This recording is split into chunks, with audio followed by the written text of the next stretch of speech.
Hey, we are live. Welcome to the Mrs. R Relevant Daily Draft Podcast. We are kicking off 2026 draft cycle. This is our first live podcast for 2026. I'm joined by Bob and EJ. EJ, I think it's been about a month since I last saw you. How are you doing? I'm doing great. Got a nice little month off after the draft. I got the itch though. I'm ready to get back into it. Yeah. And Bob, I think you and I found each other at the very end of the last draft cycle. And You said, hey, let's try this Draft Professor thing out. So I believe this is maybe your second or third podcast with Draft Professors. So thank you very much. How are you doing? I'm doing outstanding. We just got done with our Steelers Sanctuary podcast a half hour or so ago. And had Nick Farabaugh on, a writer who was at Steelers rookie camp. He had some interesting things to say. But yeah, I'm really excited to be part of the podcast. Cool.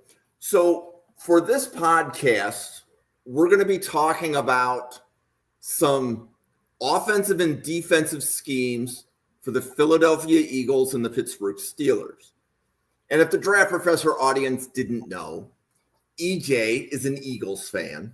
Mm-hmm. Bob is a Steelers fan. So we're covering the entire state of Pennsylvania today.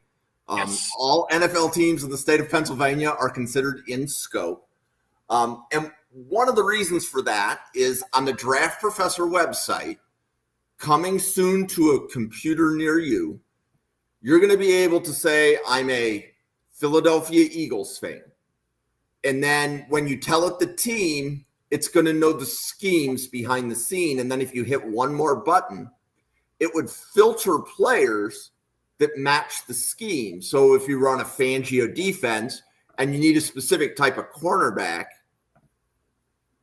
the scouting report in the corner would have a box checked, and I don't know if that's zone or man or how you would describe the defensive schemes for Philadelphia. But EJ, I'm going to kind of pivot this to you. How would you describe the defensive schemes for the Eagles? I know it's a Fangio scheme, but can you maybe shed some more light on that for the audience, and then maybe describe the types of players that fit it?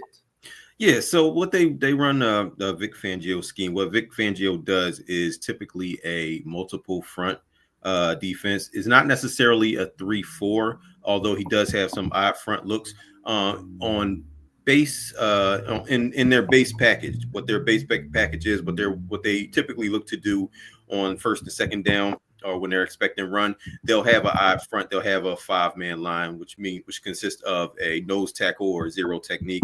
You'll have your two by label. There'll be two defensive ends. Basically, they'll be in a 4-eye technique. That is where they line up on the inside shoulder of the offensive tackle. And on the outside, you'll have a 7 or 9 technique. Your outside linebackers or your pass rushers. So what he typically does is, even though it's an odd man front, he typically only rushes 4 from that front. One of your outside linebackers is dropping into in like shallow zone coverage, mainly. But when mostly when teams go into 11 personnel, that's 3 wide receiver sets, or if they're going to like 2x2 sets, they'll answer with nickel package. That's your basic 4 down linemen, 2 linebackers, basically a 4-2-5. So those are the main the main formations that they'll come out showing. Basically, if they're looking to stop the run, they'll have the 5-man front out there, and with that 5-man front, you need bigger bodies. You have bigger bodies out there. They have Jordan Davis as your nose tackle. Basically, your tackles are asked to hold the line, take up space, eat up blockers, allow your linebackers to go make plays. When they want to get more aggressive in their nickel front, they're basically lined up as 4 down linemen. Your interior linemen were lined up in a 3 technique. They'll be asked to push the pocket, not necessarily to shoot gaps, but push the pocket. And basically, they want to strangle the quarterback. Your outside pass rushers are basically pretty much do what they do, get to the quarterback. coverage wise, they'll do anything. Coverage wise, they'll do what the personnel allows them to do. Fangio, his main philosophy is put an umbrella on the defense, keep everything in front of you, do not let the ball go over your head. That's the main philosophy. With that comes coverages, too high shell coverages. That's those type of coverages. They allow you to keep everything in front of you. They allow you to pretty much play downhill. Pretty much, and those coverages are when you talk about too high safety coverages, you're talking about cover 2, cover 4, cover 6, cover 8. Those are basically too high shell coverages. In some instances, they will play man. Like last year, they answered a lot of pretty much. They played about 70% in nickel. So that's basically your 4-2-5 defense. The coverages they played out of that was they played a lot of man coverage, and that's basically because you had 2 good man coverage corners, so they played some man. They also played some zone. Mainly it was cover 4. They mixed in some cover 6 with that as well. Another thing that Fangio likes to do is he likes to disguise his coverages. Up front, he'll do simulated pressures. Simulated pressure is when you walk your linebackers up into the line and pretty much 3 defensive linemen are coming, but you don't know where the 4th rusher is coming from. It could be a linebacker or could be a nickel cornerback. Somebody's coming and another person that's on the defensive line is dropping out into coverage. What that does is that messes up the protection scheme because the offensive linemen don't know who's coming. They don't know who to slide protection towards, and it messes up the protection for the quarterback because he doesn't know where the pressure is coming from. Pretty much that just creates confusion all across the offensive line. On the back end, the thing about a too high shell is you can get to any coverage scheme from that too high shell. If you want after the snap, if you want to drop your safety down and have them be a robber, now you're playing cover 3 or cover 1. That's a single high safety coverage look. So pretty much he does that pretty much to confuse the quarterback, create hesitation, and allow time for the pass rush to get to the quarterback. I would say the key word with Fangio defense is multiple. He wants to be able to do everything. Whatever you throw at him, he wants to have a counter to that. So what that entails as far as talent goes, your talent has to be multi-positional. Like your offense, like your defensive linemen, they have to be big enough to be able to hold the line if they want to play an odd front. But they also have to be athletic enough and quick enough to attack the passer when obvious passing downs come. Your defensive ends, you got to be able to rush the passer. You got to have that pass. You got to have that speed to power, but you also have to be able to move in space. You have to have that athletic ability to move in space because if you have to catch a tight end in shallow coverage, you have to be able to cover that. As far as the coverage goes, your cornerbacks, your nickelbacks, he is very strict with his cornerbacks. Your nickelback does not play outside. He thinks the slot cornerback is his own separate position, and that's a standalone position. So your slot cornerback is your slot cornerback. Your outside cornerbacks are your outside cornerbacks, and your safeties are your safeties. He doesn't like to blur the lines with his defensive backfield. But as far as up front, he values versatility. And that's pretty much the name of the game when it comes to Fangio defenses. So do you think Philadelphia would ever draft a corner that couldn't play press man? Like, is that like a mandatory requirement, you think, on any corner that they draft? I think it's athletic thresholds that they have, because when you look back to before 2023, they had Eli Ricks, corner from Alabama. Eli Ricks is not the best athlete. He's tall, he's long, doesn't have good straight line speed, doesn't have explosive change of direction.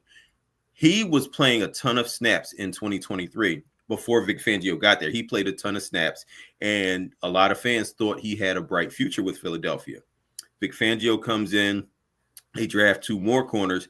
Eli Ricks is at the bottom of the depth chart and can barely play. And when you look at the talent the cornerback talent that's on the roster, Eli Ricks is the worst athlete out of all of them. I mean, no disrespect to Eli Ricks, but comparing him to the other players, he's the worst athlete. Now, if Eli Ricks were to go to a zone heavy scheme, like pretty much predominantly zone and a lot of off man, I'm pretty sure he would be a starter in this league, because they had another player, Josh Jobe, another player out of Alabama, not a very good athlete. He didn't even make it out of training camp. He didn't make the team, but Josh Jobe was a starting cornerback for the Seattle Seahawks all year last year. So so they do have athletic thresholds to where they like the guys to be able to play man, and they like to be able to go back and play zone as well. He wants to be able to do everything. That's what he wants. He wants a player with the athletic ability to be able to do everything. As my cat tries to hijack the show. So we got to get your cat and Owen's cat on the same podcast. Owen's cat does the same thing. Yeah, she thinks she's the star of the show. We didn't come to see you. Absolutely. And that's actually for anybody in the audience, like I'm not a cat person, but one of the reasons for that is that cats think they're alpha, but so do I. Yeah. And that just doesn't jive. Yeah, exactly. So Bob, Bob's here, and Bob is nursing my a dog separated Spike shoulder. is desperately trying to get up to the camera, but he can't do it. Yeah. So Bob is playing hurt today with a separated shoulder. But Bob, how would you describe the Steelers' defensive scheme? Jekyll and Hyde. I mean, I'm really jealous of Philadelphia and the Vic Fangio defense, where there's a clear plan. The Steelers are a base 3-4. And a lot of people look and think of the Steelers of Blitzburg, of the 3-4s of Bill Cowher in the early tenure of Mike Tomlin. That is not the case anymore. So what it's gradually morphed into, as TJ Watt has been TJ Watt, is instead of blitzing from a bunch of different places and playing your 3-down linemen, and what it's morphed into is kind of like a really soft hybrid Tampa 2 with Alex Highsmith and TJ Watt as the outside ends. When they do play base, it is a 3-4. They have a true nose. They have two defensive tackles who are playing on the inside shoulder of the offensive tackle.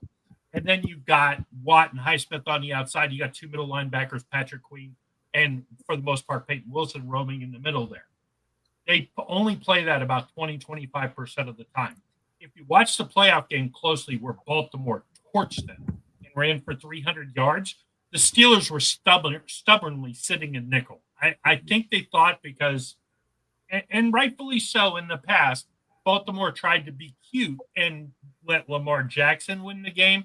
And they finally figured it out where, hey, we're just going to let Derrick Henry loose and bludgeon the Steelers. And they sat in nickel with two defensive linemen playing 3 technique with Cam Hayward, Keanu Benton, or Larry Ogunjobi, who really got washed out a lot.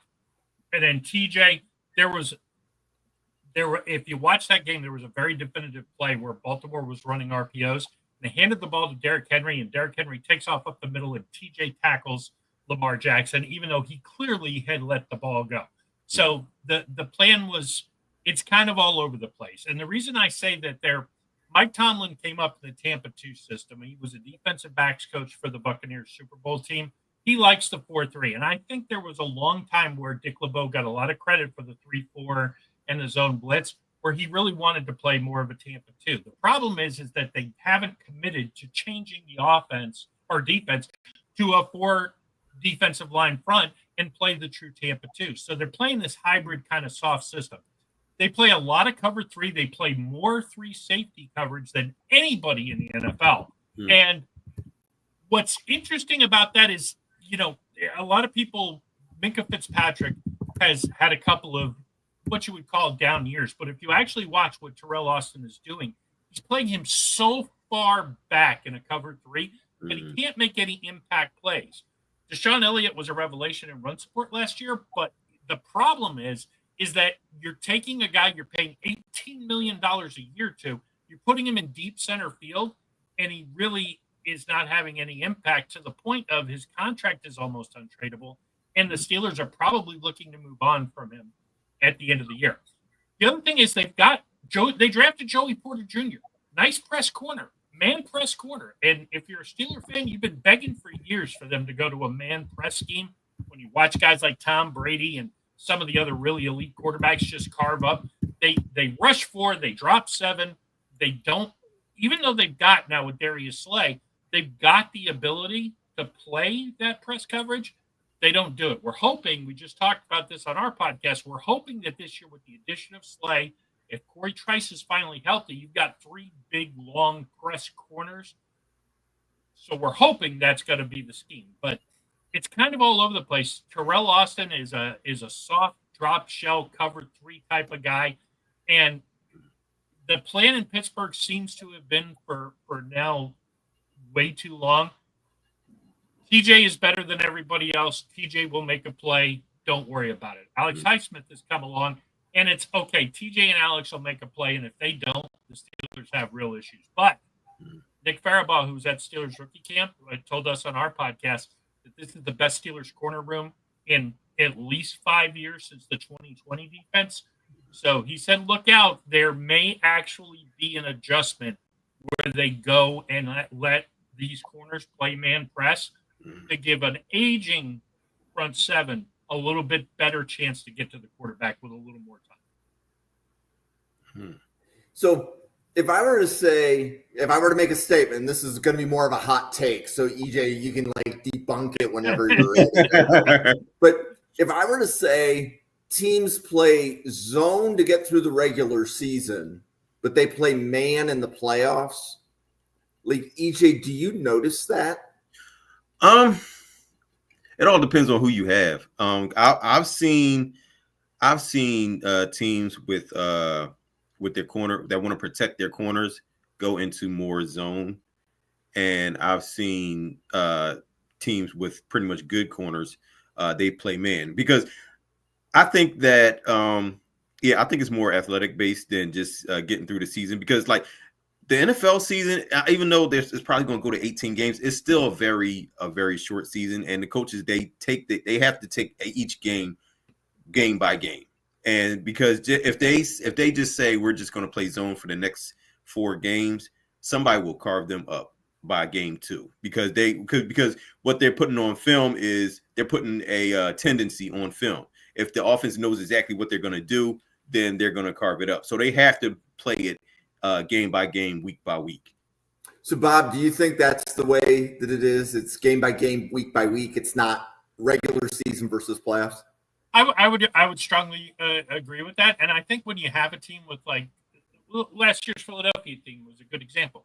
When you have 3 elite corners or borderline elite type corners, you can play a more aggressive style of defense. And I think that's one thing, like in Pittsburgh, we've been begging for, but we haven't had the cornerback room to do it. You're not letting Dante Jackson and Levi Wallace and the ghost of Patrick Peterson press guys, because you're pressing Jamar Chase and T. Higgins and guys like that. I think I'd be curious what EJ thinks about this. I think the more elite the quarterback is, the more important it is that you can play man coverage, because you need some kind of advantage. Yes, that's where I was going. But EJ, what do you think? Yeah, if like the really good quarterbacks, they're gonna eat up zone coverage. If that's all you can play, they're gonna eat it up, because they've seen enough of it. It's only a certain amount of zone coverages that you can play, and if they've seen a lot, they know exactly where the cornerbacks are going to be. They know exactly where their wide receivers are going to be. They'll eat it alive. So if you can, and the thing is, when you play man coverage, the best thing you can do is you're disrupting the timing of the play. You're making the quarterback hold on to the ball, which means now I got time to rush the passer. That's the whole point of man coverage. The whole point of man coverage is just disrupt the route and disrupt the timing of the offense. You can be the best quarterback in the league. If your timing is off, if the timing is off on the play, he can't throw the ball. And then if he can't throw the ball, that means he's got to scramble, make plays with his legs. That means he's going to get hit. So yeah, like if you're playing a good quarterback, it's best that if you can man up that I mean, you got the battle half won. So the reason I said that there was a Super Bowl that Belichick won, and I'd have to go back and look as to which year it was. But apparently the Patriots led the league in zone coverage that year. Mm-hmm. They played zone, we'll call it, 80, 90% of the time. In the Super Bowl, they didn't play a single down of zone.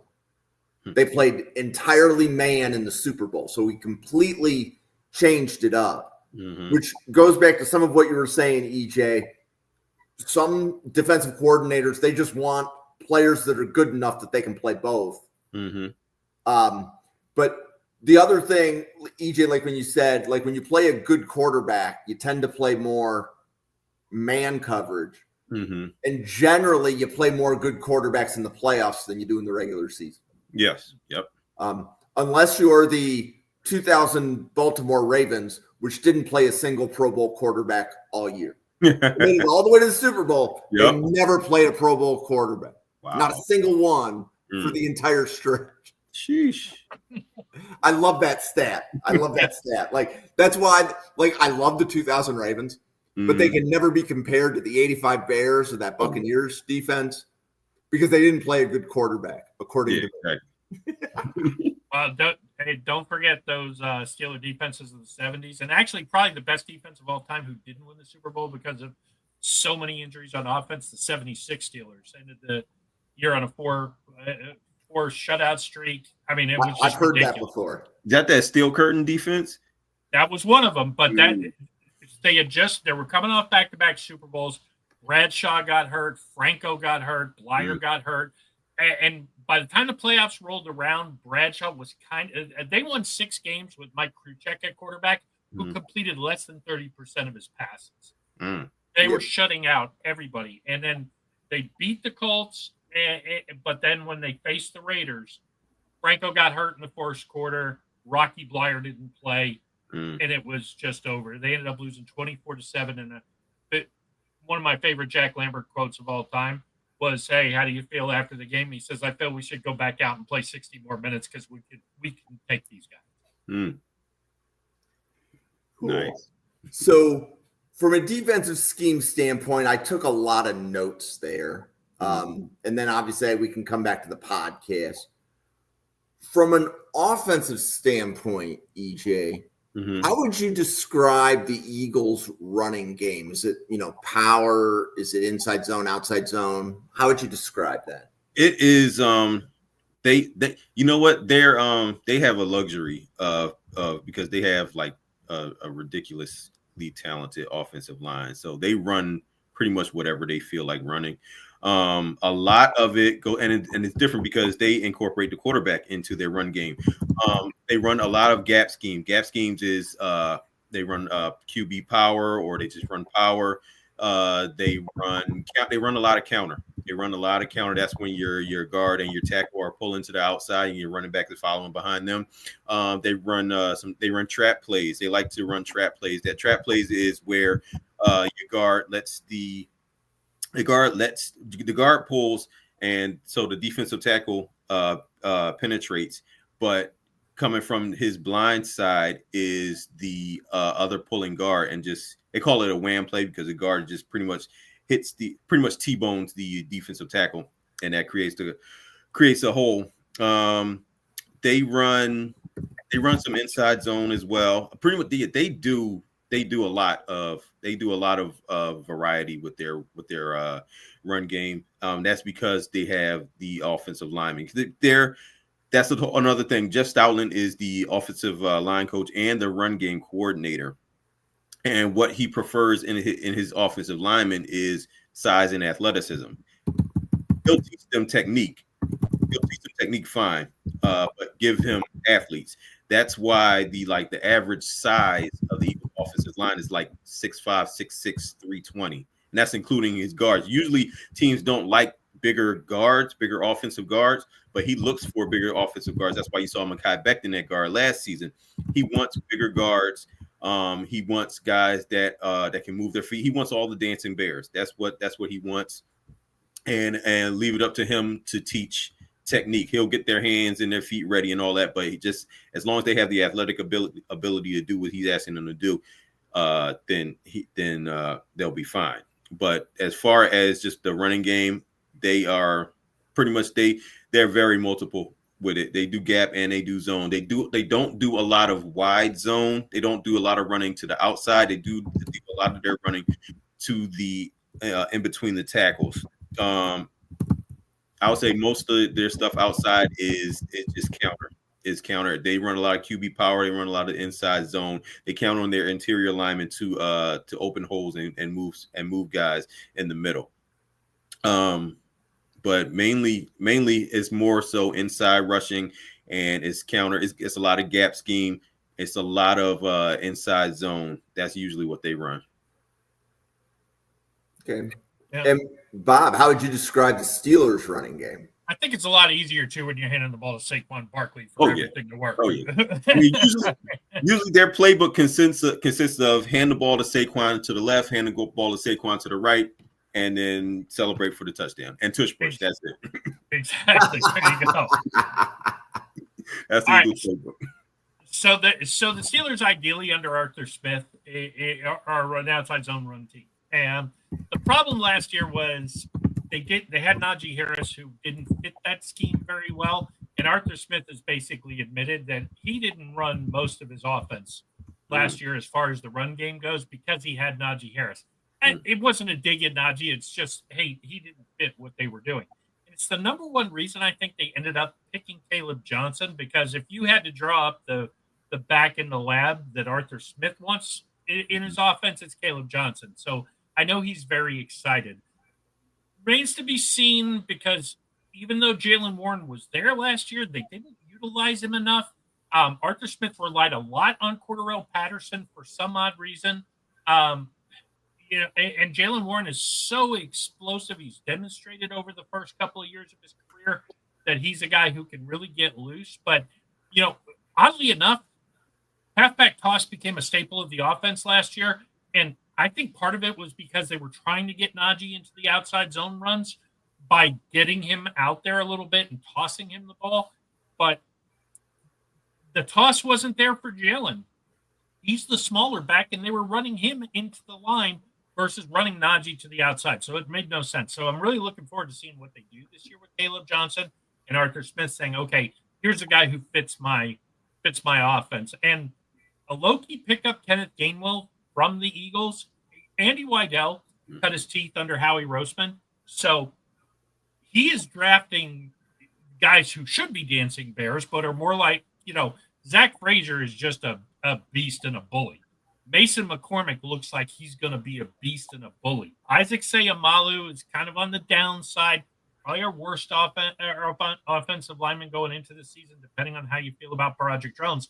But the object of Broderick Jones and Troy Fautanu was supposed to be, hey, here's younger, athletic guys who can move.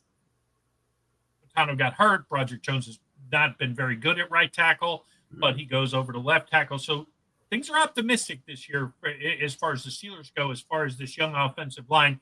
Everybody in the right position now, and let's see what happens. But they're probably going to be looking to replace a guy like Seumalo in the draft. But that being said, it'll be interesting to see in the running game. They think they're going to be tremendously improved. They run more 12 personnel under Arthur Smith. He probably runs 12 personnel more than anybody else in the NFL. You've got a mountain of a man in Darnell Washington, who, frankly, the Steelers have not been good at utilizing him. There are times when you're watching them in 12 personnel and Darnell Washington isn't on the field. The guy blots out the sun. I don't understand why you don't have the guy out there blocking. Pat Freiermuth is not a good blocker. He's better under Arthur Smith, but he's not a good blocker, which left Connor Hayward, the smallest tight end in 60 years in the NFL, on the field a lot, or Scotty Miller as an outside wide receiver blocking, and that just doesn't work.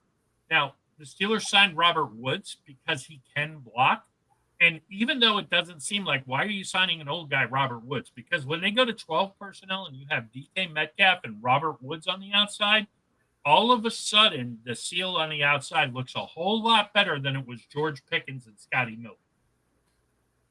Mm-hmm. Cool. So as I'm sitting here taking notes, I I knew the information that I needed to make the site work the way that I wanted. I didn't know how to collect it other than we have a bunch of podcasters that like talking about football. May as well get this thing started. So I guess we have maybe about another 10 minutes or so here. EJ, if there's anything else about, let's say, the types of players that you see the Eagles draft, like if they're looking for a RAS score or something. And I know like David is another draft professor, and he definitely has debunked the Eagles don't draft by RAS. But if you could define a profile of the Eagles, like a certain type of player at specific positions, is there any characteristics or labels that you would put on that? Yeah, as far as offensive linemen go, like I said, he likes athletes at the offensive line positions. They don't do RAS, they do lean into analytics a little bit more with their draft analysis. Like the guy that they just lost in free agency, he went to the Patriots. He was drafted in the 3rd round. He was a big analytics pick. But basically with offensive linemen, they like size, athleticism. They'll teach them skill. They like their projects on the offensive line. As far as running backs go, they like it used to be the Eagles will never draft a running back in the 1st round. That's the narrative. But what I've come to learn is Milton Williams, exactly, Bill. What I've come to learn is they have extremely high standards for their running backs, because in the 2017 draft, they were absolutely ready to take Christian McCaffrey in 2017, but he went before them. They were in love with Saquon Barkley when he was coming out of Penn State, but they knew they had no chance of getting him. But that is what they want from their running backs. You have to be a threat as a receiver and a threat as a runner. They don't want if they want you to be their full-time back, they want you to be multidimensional. They'll sign guys to play a specific role, but if they want you to be their lead back, you have to be a threat in the passing game and the running game, and you have to be able to block a little bit. As far as their wide receivers, I honestly really think they still have a blind spot for wide receivers. Devontae Smith is the best wide receiver they've drafted since Jeremy Maclin back in early to mid 2000s. They consistently missed on wide receiver. I still think they have a little bit of a blind spot there, so I don't know what they're looking at. As far as cornerbacks, right now they want guys that can run. They want toughness at the cornerback position. You have to be able to tackle. That you have to be able to tackle. They want guys that are multi-positional. I would say scheme versatile, not multi-positional, scheme versatile. Guys that can play man and guys that can play zone as well. As far as their defensive linemen, it seems like they have the threshold for their edge rushers has gone down a little bit. Most of the mold of the edge rushers they have is around between 6'4", 230, 240, in that range. They're a little bit lighter. They want them to be a little bit more athletic. As far as the defensive tackles, the bigger the better. The better the athlete. They want their talent on the defensive line. That's why they were so high on Jalen Carter. They want to rush the passer up the middle. So they want excellent athletes and excellent players in the middle. Personality wise, I mean, you don't have to be a choir boy, but Howie Roseman is on record saying that if a guy has had any type of domestic violence against a woman, he's totally off their board. He said he doesn't care if it happened 12 years ago or if it happened a year ago, completely off their board, which makes complete sense because when in 2017 they were looking for a running back, they were big on Christian McCaffrey. They were big on Dalvin Cook. They were absolutely going to draft those guys if the other teams hadn't taken them beforehand, but they were Joe Mixon was completely off their board. Even though he fit exactly what they wanted to do, Joe Mixon was completely off of their board. So that's personality wise. As far as let's see what other safeties, they like a little bit of versatility in their safeties. Like pretty much they like their safeties like Chauncey Gardner-Johnson. They want you to be able to cover more than be a box safety. They want you to be able, if you have to slide down into the nickel, based on motion or anything, that they want you to be able to do that. That's pretty much it. And as far as quarterback, they want the smartest guy in the room. They want the guy to be quick-witted, accurate. They want to pretty much they want the accuracy is a big thing for them. Arm talent, they don't, arm talent has to meet the threshold for, basically average NFL threshold. That's what arm talent has to do. But I think they do value mobility in their quarterbacks as well. You have to have at least functional mobility. And looking at Jalen Hurts, they do like to incorporate the quarterback run game into their offensive scheme. So that's pretty much how they view their prospects. And how about you, Bob, for Pittsburgh? Can you create a profile for what they try to draft at specific positions? Well, if you're familiar with our podcast, you know that so there was a time when the Steelers had really solid coordinators and schemes, and they drafted to those schemes very well.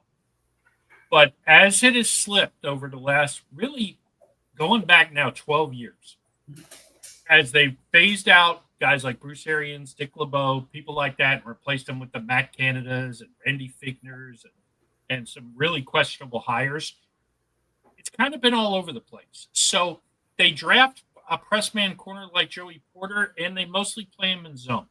They draft, a guy like Mason Rudolph, who they claimed was a first-round draft pick as the heir apparent to Ben Roethlisberger, even though they got him in the third round. And then the second that it becomes apparent that, okay, Ben's done, 2021, he's out, what do? They go sign Mitch Trubisky to draft Kenny Pickett. Mason never gets a chance. And then when he did finally get a chance, he looked pretty good. So there's this kind of a myth out there that the Steelers are really good at drafting. And yes, for 40 years, we were really good at drafting. We've only had 9 guys in the last 7 drafts that we've actually signed to a second contract.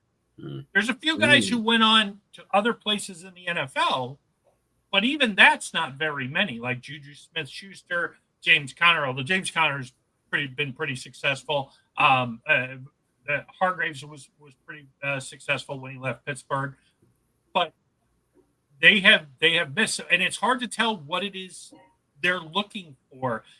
There's been some questionable character picks towards the end of Kevin Colbert's term. You take a guy like George Pickens, who's supremely talented. I'm a huge George Pickens fan. I think if that kid ever gets his head right, he's a top 5 receiver in the NFL. Problem is that everybody knew coming out of Georgia where he wasn't on teams' boards. So part of it is, and Ben Roethlisberger said this on his podcast recently, part of the Steelers' recent philosophy, really over the last decade, has been, we think our guys are better than your guys. Scheme doesn't matter. We're just going to line up and beat you. Problem is they have not been drafting to a scheme and just picking out the best athlete they can find, and it hasn't worked. I mean, it's worked where they get winning seasons, but they haven't been competitive in a playoff game since 2016. We're kind of stuck in the past. Now, the good part is Andy Weidl has brought a system, and I firmly believe that although Mike Tomlin has a lot of control, that Weidl is running that draft board, and there's been a couple of times over the last couple of years where he stepped in and overruled and said, no, we're picking the big guy. We're going to build the trenches, and we're going to kind of do the Philadelphia model and build from the inside out. They've got to get a quarterback, but this year will be the 5th consecutive year with a different starting quarterback, and next year will be the 6th, because the guy this year who's starting, I mean, unless Aaron Rodgers signs and wants to play a second year. That's not happening. It'll be 6 straight years that the Pittsburgh Steelers have started a different quarterback on opening day. It'll also be the 8th quarterback in the last 5 years. So if you ask me what their philosophy is in the draft, if you can figure it out, I would love to know. So I saw a wild stat or tweet where somebody listed like the Steelers quarterbacks on the roster in 2023, 2024, and 2025. So each of those seasons had 3 quarterbacks. There were 9 different names, technically 8 different names because Mason Rudolph was there one year, left, and then came back the next year. Right. But literally, there's no stability in the quarterback room at all. Forget even the starter. Stability in the room doesn't exist, right? Like, I thought that was absolutely wild. That made me laugh. And they're also on their 3rd offensive coordinator in 3 years. I mean, you had Matt Canada, who was awful. Faulkner was pretty good, but it was kind of a low curve. He wasn't going to get the job. He gave it to Arthur Smith, who I really think was a convenience hire. He got fired in Atlanta. He runs one of the very few run-heavy schemes that are still around in the NFL. Mike Tomlin jumps all over him, promising change. And here's my new offensive coordinator who's going to run exactly what I want to run. An offense that was great in 2007 doesn't fit in today's modern NFL. Okay. So we have to pick a couple of teams to break down next Thursday. EJ, is there an NFC East team that I mean, y'all don't want to hear me talk bad about the Cowboys, do you? Hey, let's bring it on. Like we need more Dallas Cowboys feedback on the YouTube. So I'm all for it. Okay. I'll make them feedback. It's not going to be good, but I'll Cool. I'm here for the Cowboy slander. We can do the Cowboys. We can do the Cowboys. And then for the AFC North, Josh is Baltimore, and he'll be doing this on Wednesday. Bill is Cleveland. He'll be doing it on Wednesday. So, Bob, you want to do Cincinnati? I guess I got the Bungles. Oh, that'll be fun. So, I'll advertise ahead of time that we're doing the Bengals. So one of the things that I will say is it's very easy to trigger Bengals Twitter. All I did is I said that Joe Burrow was a tier below Josh Allen. Ooh, that's like cussing at him. Oh my God. I had news reporters from Cincinnati quoting draft professor tweets. Wow. Like they have 100 times more followers than me, and they were quote tweeting me. I'm like, that can't be bad. Maybe I shouldn't do Cincinnati. Cool. I'll have lots of nice things to say about that offense, though. I really think it's a great offense. But boy, we talk about defense. And I'm working on how we have to talk about the information or collect the information. This is the first podcast like this that we did. I believe on Wednesday next week, Bill Sparks will be doing Cleveland, Josh will be doing Baltimore, and Owen will be doing Buffalo. So we're actually going to have numerous people helping break down. We will get through every single one of the 32 NFL teams. And, it gives us a chance to kind of look around the league and what do we know about teams that we don't follow. And that can only help us when we start doing mock drafts and stuff later in the cycle. EJ, you want to take a few minutes, introduce yourself to our fine audience and let them know how they can find you. Hey, yeah. You can find me on X or Twitter, or you can see my Twitter handle right there at the bottom corner of the screen. Pretty much I do film breakdowns on Twitter. I'm running through 2026 prospects now. You can see my thoughts on those. Like Jim said at the beginning of the show, I do not do hot takes. I do what the film says. And I tell you what the film takes me. So don't argue with me, argue with the film. So pretty much I do a draft guide. We'll probably be doing another draft guide come late April 2026, where I'll be doing scouting reports. I'll probably be scouting defensive backs, but pretty much I'll be doing all positions on X. I got to do film breakdowns, all 22 breakdowns. Basically, my thoughts on how these players fit and how they project to the NFL. So if that's your thing, give me a follow and check it out. Cool. Bye. All right. So if we're Steelers Sanctuary Podcast, there's my Twitter handle underneath my name at the Bubba's Q. It's when you pull up that, it'll say Steelers Sanctuary Podcast. There's, we talk everything Steelers. We're a bunch of old guys who have been watching the Steelers for most of us for 40, 50 years. And we go in depth. We're not a rah-rah Steelers podcast. We try to keep it as real as possible. When they do something great, we're all about it. When they do something bad, we are definitely all about complaining about it. So that being said, we put out articles. So feel free to visit the website, SteelersSanctuary.com. And we mostly deal with issues around the Steelers, although once the draft starts, we do a lot of mock drafts. We do a lot of draft profiles, and that's kind of how we hooked up with Jim and started, doing the mock drafts through the Draft Professor Draft Simulator, and it's a lot of fun. So look forward to getting a little more details in the scouting and getting off in the weeds with a little football talk. It should be fun. Yeah. So definitely thank you for joining us. So you can follow the channel. Where are we? Right there. At NFL Draft Fanatic. No, I am Fanatic. We have daily draft content coming at you every day. So we're right before Memorial Day weekend when this is recording. Or I should say when we're going live. I forgot that we're live right now. Mm-hmm. So we are live right before Memorial Day weekend. But coming out of Memorial Day in the month of June, we're going to be live at least 4 nights a week. And I believe we're going to be live every weeknight. I believe Bill Sparks and Anthony Russo will be breaking down quarterbacks on Fridays starting in June. So we'll have podcasts Mondays and Tuesdays. We're breaking down colleges. So the first one on Monday is, oh my God, it escapes Clemson. There we go. Rainstall. So we're breaking down every draftable prospect with Clemson. We got 3 podcasters from Draft Professor. We got David, we got Owen, and oh my God, I've already forgotten who the other. Oh, Dale, joining us from Bengals and Brews, breaking them down on Monday. On Tuesdays, we have Drew and Greg breaking down Notre Dame. Wednesday, you will see Owen, Josh, Bill. Thursday, you'll see Bob and EJ. Fridays, you will see Anthony and Bill.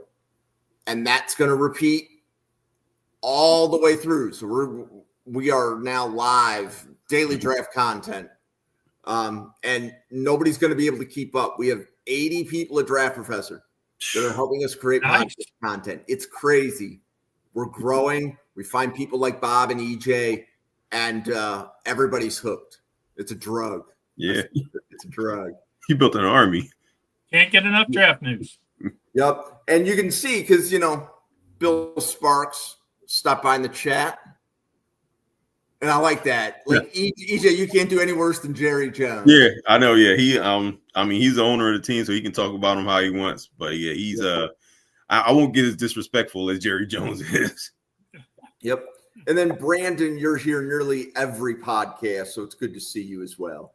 So we had a couple of our regulars in the chat, so thank you very much for stopping by. We're also going to make it an attempt to keep the Draft Professor podcast shorter than they were last year. So on behalf of Bob, EJ, the 80 podcasters at Draft Professor, have a good Thursday night, everybody, and we will see you on a podcast again. Durst was actually going to be podcasting in about 5 minutes. There you go. Nice. So it's good to see everybody. Thank you very much. See ya. Later.